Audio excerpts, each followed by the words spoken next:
എല്ലാവർക്കും നമസ്കാരം. ഞങ്ങളുടെ പുതിയ വീഡിയോയിലേക്ക് സ്വാഗതം. ഇന്ന് ഞാനിവിടെ ഉണ്ടാക്കാൻ പോകുന്നത് സുഖിയാനാണ്. 4 മണി ചായയുടെ കൂടെ കഴിക്കാൻ പറ്റിയ ഒരു പലഹാരമാണ്.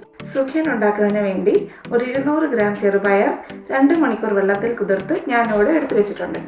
ഇനി ഇതിന് വേണ്ടിയ മറ്റ് ഇൻഗ്രീഡിയൻസ്: 6 ഏലക്ക, 1/2 ടീസ്പൂൺ ജീരകം, 1 കപ്പ് തേങ്ങ ചിരവിയത്, 1/4 കപ്പ് ഗോതമ്പ് പൊടി, 2 ടീസ്പൂൺ അരിപ്പൊടി, 1 കപ്പ് പഞ്ചസാര, പിന്നെ 1/4 ടീസ്പൂൺ മഞ്ഞൾപ്പൊടി. കുതിർത്ത് വെച്ചിരിക്കുന്ന ചെറുപയർ കുക്കറിലിട്ട് നമുക്കൊന്ന് വേവിച്ചെടുക്കാം. ചെറുപയർ ഒന്ന് നല്ലോണം വെള്ളത്തിൽ മുങ്ങിക്കിടക്കാൻ പാകത്തിന് വെള്ളം ഒഴിച്ചാൽ മതി.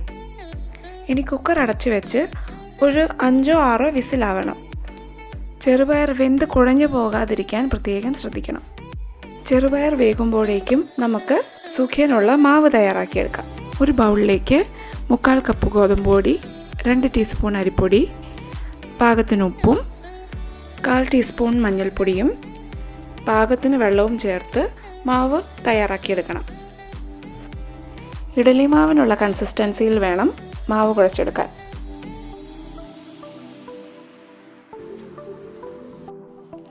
ഇനി ഒരു പാൻ അടുപ്പിൽ വെച്ച് തേങ്ങയിട്ട് അതൊന്ന് ചൂടാക്കിയെടുക്കാം.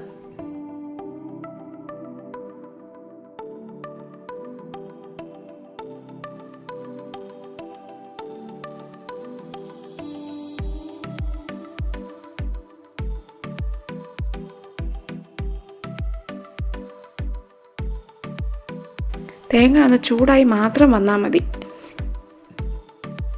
ഇപ്പോൾ തേങ്ങ ഒന്ന് ചൂടായി വന്നിട്ടുണ്ട്. ഇതിലേക്ക് നമ്മൾ വേവിച്ച് വെച്ചിരിക്കുന്ന ചെറുപയർ ചേർത്ത് കൊടുക്കാം. നന്നായിട്ട് യോജിപ്പിച്ചെടുക്കുക.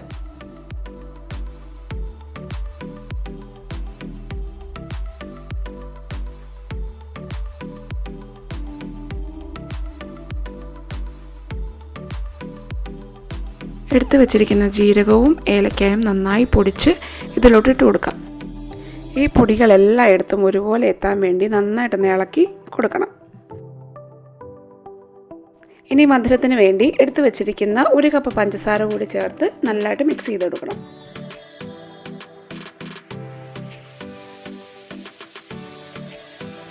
പഞ്ചസാര ചൂടായി ഒന്ന് അലിഞ്ഞ് ചെറുപയറിലും തേങ്ങാപ്പീരയിലും ഒന്ന് ചേർന്ന് വന്നാൽ മതി. ഇപ്പോൾ ചെറുപയർ മിക്സ് റെഡിയായി വന്നിട്ടുണ്ട്. ഇനി ഇത് ഇതേപോലെ ചെറിയ ഉരുളകളാക്കി എടുക്കാം.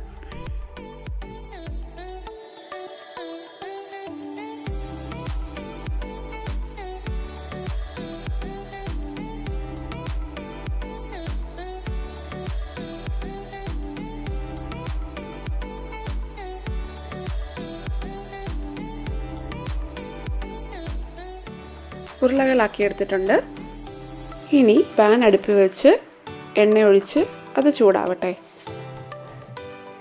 എണ്ണ ചൂടാവുമ്പോഴേക്കും ഉരുളകൾ ഓരോന്നായിട്ട് മാവിനകത്ത് മുക്കി വയ്ക്കാം.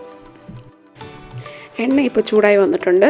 ഇതിലേക്ക് മാവിൽ മുക്കി വെച്ച ഓരോ ഉരുളകൾ എണ്ണയിലേക്ക് ഇട്ട് കൊടുക്കാം.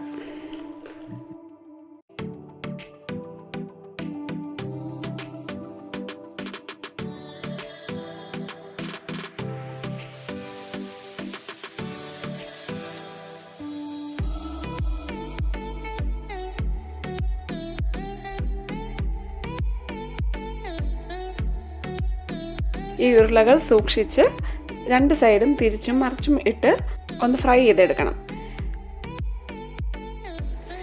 അകത്ത് വെച്ചിരിക്കുന്ന ചെറുപയർ മിക്സ് വെന്തതായതുകൊണ്ട് പുറമേയുള്ള ആ കോട്ടിങ് മാത്രം ഒന്ന് ഫ്രൈ ആയാൽ മതിയാവും. അതൊരു യെല്ലോയിഷ് ഗോൾഡൻ കളറൊക്കെ ആയാൽ മതി. അപ്പോഴത്തേക്കും നമുക്ക് എടുക്കാം.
ഇതാ നമ്മുടെ 4 മണി പലഹാരം ഇവിടെ റെഡി ആയിട്ടുണ്ട്.